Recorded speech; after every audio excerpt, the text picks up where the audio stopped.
Salut tout le monde, c'est Elodie.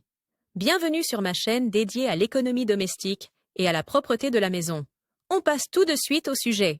Dernièrement, le réfrigérateur n'était plus supportable, il me recevait tous les matins, complètement rempli et sentant déjà un peu le renfermer. Eh bien, garder un ménage en ordre avec 2 enfants et un mari, c'est déjà un grand défi. Mais j'ai remarqué que je pouvais me simplifier la vie en suivant un plan de nettoyage régulier. Entre-temps, je synchronise mes activités de nettoyage, surtout dans la cuisine, avec les activités de loisirs de mes enfants. Tu trouveras ici des informations sur la manière dont tu peux toi aussi maintenir ta cuisine en bon état en la nettoyant régulièrement. L'extérieur du four peut aussi accumuler pas mal de saleté. Nettoie donc chaque semaine les boutons de commande et la fenêtre extérieure avec le nettoyant multi-usage 7 Generations Free et Hemp Clear. Veille surtout à nettoyer les espaces intermédiaires et le joint en caoutchouc sur le bord. 1. Nettoyer le four. Le nettoyage du four figure souvent en bas de la liste, alors que les restes de pizza, de gâteaux et de rôtis s'y accumulent assez rapidement. En fait, ce n'est pas très hygiénique, c'est pourquoi tu devrais nettoyer ton four au moins tous les 3 mois, si tu l'utilises souvent, même à des intervalles plus courts. Et voici comment faire. 1. Enlève la plaque de cuisson ou la grille du four. Tu peux éliminer les restes d'aliments carbonisés qui ont déjà formé une croûte avec un mélange de 2 parts de bicarbonate de soude et d'une part d'eau. Applique la pâte sur les endroits à nettoyer et laisse-la agir brièvement. Elle mousse. Les incrustations se détachent et tu peux essuyer les restes avec un chiffon. Répétez l'opération si nécessaire. 2. Tu peux également nettoyer l'intérieur de ton four sans produits chimiques avec la méthode du bicarbonate de soude. Mon conseil spécial: utilise d'abord l'aspirateur pour enlever les restes d'aliments secs des fentes de la porte du four. Applique ensuite la pâte de bicarbonate de soude, laisse agir et essuie avec un chiffon humide. Cela fonctionne d'ailleurs également pour la fenêtre de ton four. 3. Si ton four dégage une odeur étrange, tu peux l'essuyer avec un mélange de vinaigre et de citron. Verse le jus d'un citron et un peu d'essence de vinaigre dans environ 2 litres d'eau et essuie le four avec ce mélange. Tu trouveras ici d'autres conseils pour éliminer les odeurs dans le réfrigérateur. 4. Essuie les éléments chauffants à l'arrière avec de l'eau chaude. 5. Pour finir, essuie le joint en caoutchouc avec du liquide vaisselle et de l'eau et un chiffon humide pour que le four se referme bien. C'est terminé. 2.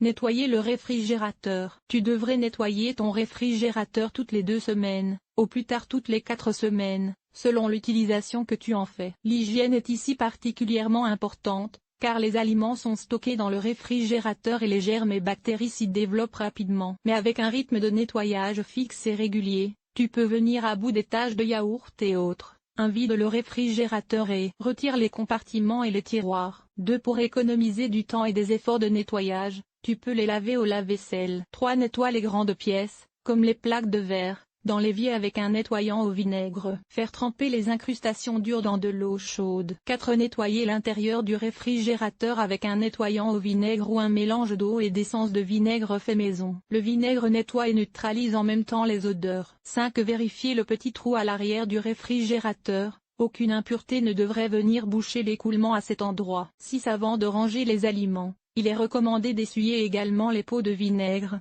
les tubes de mayonnaise, etc. avec un chiffon humide.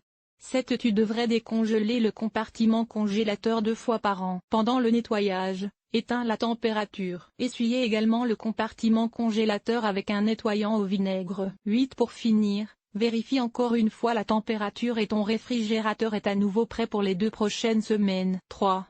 Nettoyer le lave-vaisselle. Nettoyer le lave-vaisselle semble illogique au premier abord, de l'eau et du produit vaisselle y passe à chaque fois. Alors pourquoi le nettoyer? En fait, avec le temps, des résidus de saleté et de calcaire s'accumulent dans un lave-vaisselle. Tous les 3 mois, tu devrais lui offrir un nettoyage pour en profiter longtemps, et ce de la manière suivante. 1. Enlever les pièces intérieures comme les paniers. 2. Retirer le tamis du lave-vaisselle selon le mode d'emploi et le nettoyer avec une brosse à vaisselle et du produit vaisselle. 3. Essuyer les bras de lavage, éventuellement, en cas de forte salissure. Les retirer selon le mode d'emploi et les nettoyer également dans l'évier. 4. Essuyer le caoutchouc d'étanchéité avec un nettoyant universel et un chiffon humide. 5. Faire passer un cycle de lavage vide avec un nettoyant pour machine achetée en droguerie. Tu peux également utiliser de l'acide citrique en répartissant 6 à 7 cuillères à soupe sur le fond du lave-vaisselle. Voilà. Et ton lave-vaisselle brille à nouveau. Cet article a-t-il été utile? Comment et où préfères-tu acheter tes produits ménagers? Lire la suite. Comment nettoyer les chiffons et les éponges pour qu'ils soient exempts de germes? Nettoyer les gobelets à café to go et les bouteilles d'eau.